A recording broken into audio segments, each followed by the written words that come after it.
The art of the blacksmith is thought to have been at least 3,000 years old.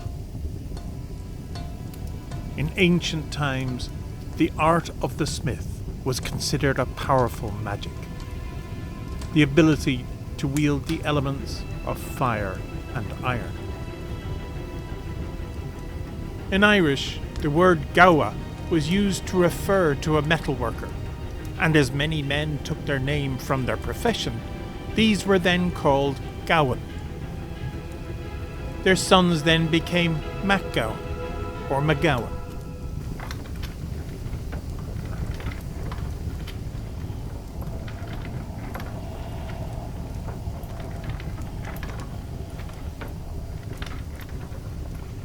Back in the late 18th, 19th century, there would have been forges in every parish, frequently at a crossroads or close to a stream. They were an integral part of life back then. Days before plastic, days before cars, where we were fixing iron, we were mending horseshoes, and things tended to be mended rather than thrown away and bought. But the blacksmith had an integral part of life in Ireland at the time. Yeah, my grandfather. He applied for a job in the north and got it, and when he went up it was boycott. And then Moydrum was advertised, and he applied for that and got it, and we're there ever since. That's back, I think, around 1870. When my great-grandfather came there, and my grandfather was the same, you done so many deals for Lord Castlemaine, and then you had done the rest yourself then after that. Every big place had their own blacksmith that time. That's my father, that was my eldest brother, and that's his child there. My father was Richard, that's his son Richard, and that's his grandchild Richard. And that's, they're all grandchildren now. That's, them two lads there is two walkers. And that's my brother Georgie, he's up the road. We told him this morning to come down. They were happy days, hard work. My father was an unbelievable man. We'd get up early in the morning and work until late at night, was whistling all the time, was happy all his work. Work couldn't come hard enough for him.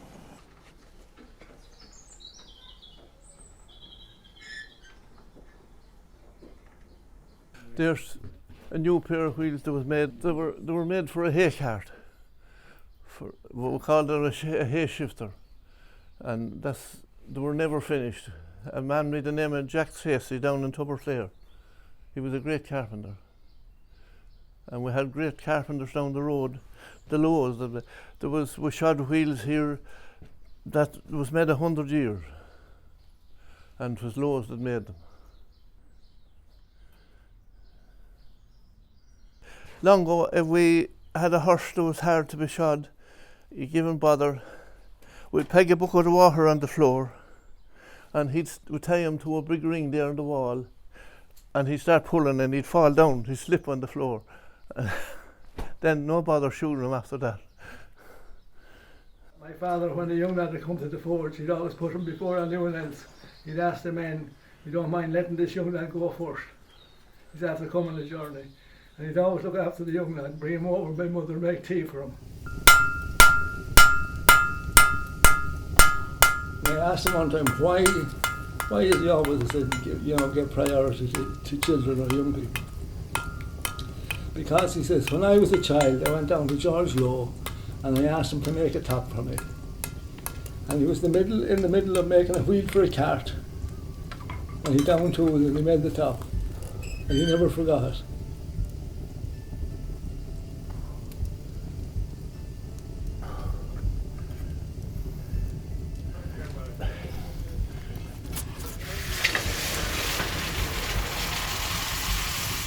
Busy. There'll be horses back out to there. Yeah, so many waiting, but they didn't mind. It was a place for conversation. Oh, there would be, if a rainy day or that now, the place will be full. They all come to chat. The forge would have been a sort of a meeting place, the place where professional was at work, but where people would come to have jobs done and horseshoes made and all those kinds of things. The springtime of the year, it was all for the horse-drawn plough, and that it was the coaters and the socks, and then come the haymaking, it was repairing the mowers. My father would be up at 4 o'clock in the morning repairing mowers and that, and he'd shoe horses all day then.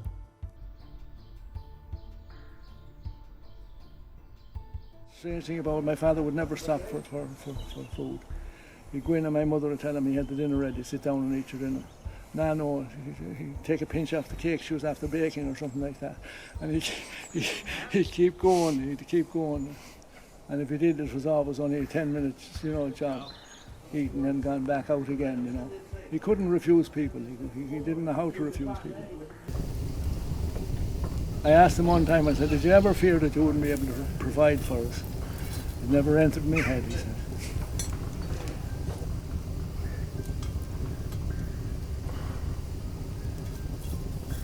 Some of them came from 3 and 4 miles to here, even though there was other blacksmiths, and still they came.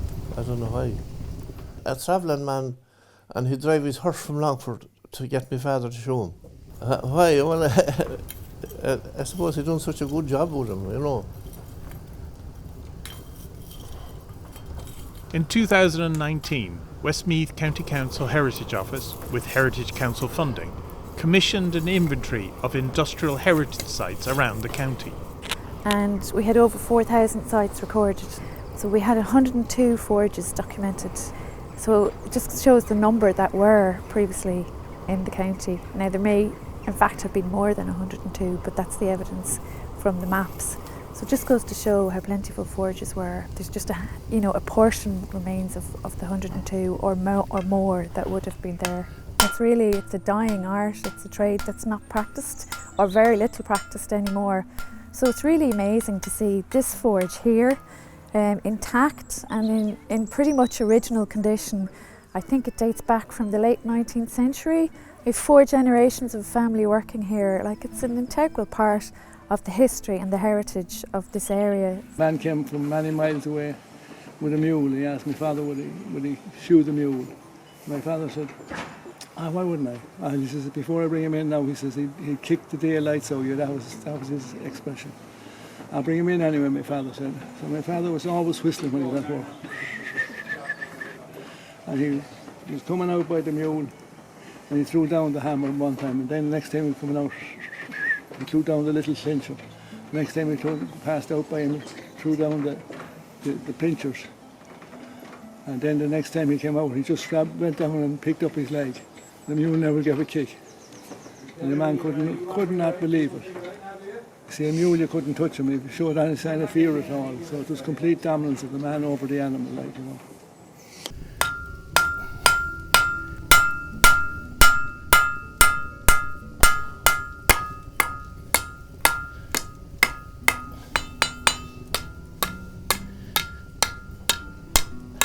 My father gave it up years ago because we had too much work, and there was a man that served his time with him. He was starting up the road, and my father sent the horses up to him. And that man is still alive, Paddy Collins. Everything is different out here. And there's some jobs now that they wouldn't do when it come, but most of them has it. There's odd things, you're repairing old things the whole time, We wouldn't be doing as much now with what we used to. No, is it? Yeah. No, you can put them that way, or you can put them this way.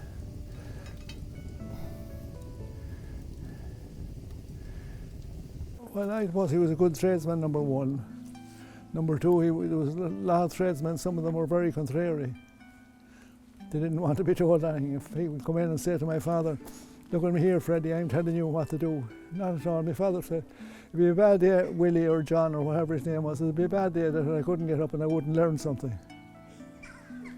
It would be a shame, an utter shame, to see places like this all vanish. So that's why it's important to document it, but also to preserve what's left of it. Yeah, and when you have such an intact example as here, that's really important. Week in, week out, from morn till night, you can hear his bellows blow. You can hear him swing his heavy sledge with measured beat and slow, like a sexton ringing the village bell when the evening sun is low. And children coming home from school look in the open door. They love to see the flaming forge and hear the bellows roar, and catch the burning sparks that fly like chaff from a threshing floor.